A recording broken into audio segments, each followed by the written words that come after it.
Welcome to English classes. In this class we are going to discuss transitive and intransitive verb. इस class में हम लोग discuss करेंगे transitive और intransitive verb के बारे में.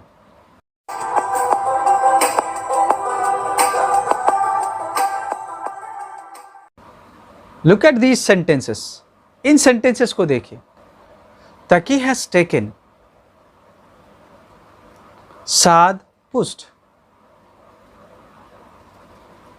क्या ये सेंटेंस आपको इनकम्प्लीट सेंस नहीं देता? इसका सेंस इनकम्प्लीट है. तकी हैज टेकन, तकी ले चुका है. व्हाट? His twice.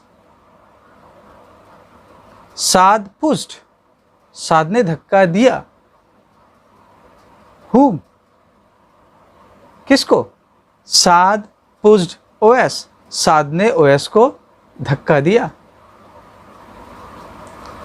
तो ऐसे वर्ब जैसे कि यहां हैज टेकन और पुस्ड, जिसे अपने सेंस को कंप्लीट करने के लिए किसी ऑब्जेक्ट की जरूरत पड़े, उसे ट्रांजिटिव वर्ब कहा जाता है. याद रखें, ट्रांजिटिव वर्ब को एक डायरेक्ट ऑब्जेक्ट की ज़रूरत होती है अपनी बात को मुकम्मल करने के लिए. कोई चीज़ या कोई शख्स होता है जिस पर कोई काम को किया जाता हो, तो वो ऑब्जेक्ट कहलाता है. अगर किसी वर्ब से आप पूछते हैं व्हाट और उसका आंसर मिल जाता है, या whom और उसका आंसर मिल जाता है, तो वो एक ट्रांजिटिव वर्ब. जैसे कि आई painted what the car. She is reading what? The newspaper. John punches whom? Him. They sold what? The tickets. कभी कभी ऐसा भी होता है कि किसी ट्रांजिटिव वर्ब के साथ डबल ऑब्जेक्ट होते हैं. उसमें से एक ऑब्जेक्ट डायरेक्ट ऑब्जेक्ट होता है और दूसरा इनडायरेक्ट ऑब्जेक्ट होता है. इसकी पहचान कैसे करें? ये कौन सा डायरेक्ट ऑब्जेक्ट है और कौन सा इनडायरेक्ट? जो ऑब्जेक्ट व्हाट का आंसर दे वो डायरेक्ट ऑब्जेक्ट है, और जो ऑब्जेक्ट whom का आंसर दे वो इनडायरेक्ट ऑब्जेक्ट है. और इनट्रांजिटिव वर्ब क्या है?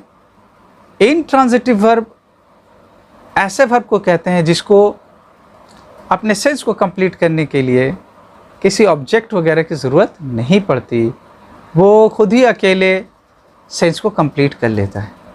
जैसे कि the child sleeps, the sun shines, birds fly, the man died.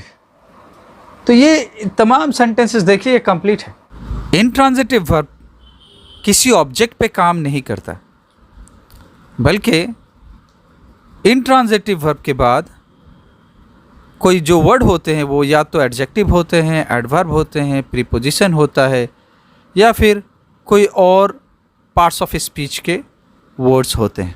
जैसा कि आप एग्जाम्पल्स में देख सकते हैं, ज़्यादातर वर्ब ऐसे हैं जो ट्रांजिटिव भी यूज़ होते हैं और इनट्रांजिटिव भी यूज़ होते हैं. तो डिपेंड ये करता है कि हम इस्तेमाल उसको किस तरह करते हैं, किस तरह से उस वर्ब को यूज़ किया गया. जिस तरह से वर्ब यूज़ होता है उसी हिसाब से उसको हम ट्रांजिटिव या इनट्रांजिटिव कहते हैं. वही एक वर्ब कभी ट्रांजिटिव यूज़ होता है और कभी इनट्रांजिटिव यूज़ होता है. जैसे कि इन सेंटेंसेस में आप देख सकते हैं कि एक ही वर्ब को दो अलग अलग सेंटेंसेस में यूज़ किया गया है. एक में ये इनट्रांजिटिव वर्ब है और दूसरे में ट्रांजिटिव. कुछ इनट्रांजिटिव वर्ब ऐसे हैं जिसको अपने सेंस को कंप्लीट करने के लिए किसी और वर्ड की ज़रूरत पड़ती है. जैसा कि इन सेंटेंसेस को देखिए. The sky grew, my sister looked, he became, the man seems. क्या इन सेंटेंसेस में जो वर्ब है उसे अपने सेंस को कंप्लीट करने के लिए किसी ऑब्जेक्ट की ज़रूरत है? नहीं, इन्हें किसी ऑब्जेक्ट की ज़रूरत नहीं, बल्कि किसी और वर्ड की ज़रूरत है सेंस को कंप्लीट करने के लिए. अब देखें इनके सेंस कंप्लीट हैं। The sky grew dark, my sister looked upset, he became a doctor, the man seems tired. और ये वर्ड्स कम्प्लीमेंट हैं, ऑब्जेक्ट नहीं।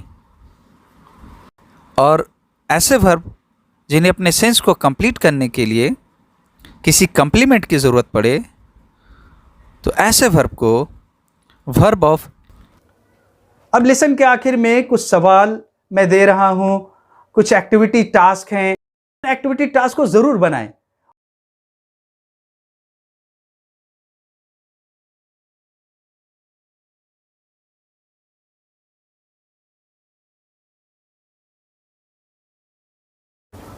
All the best, thank you.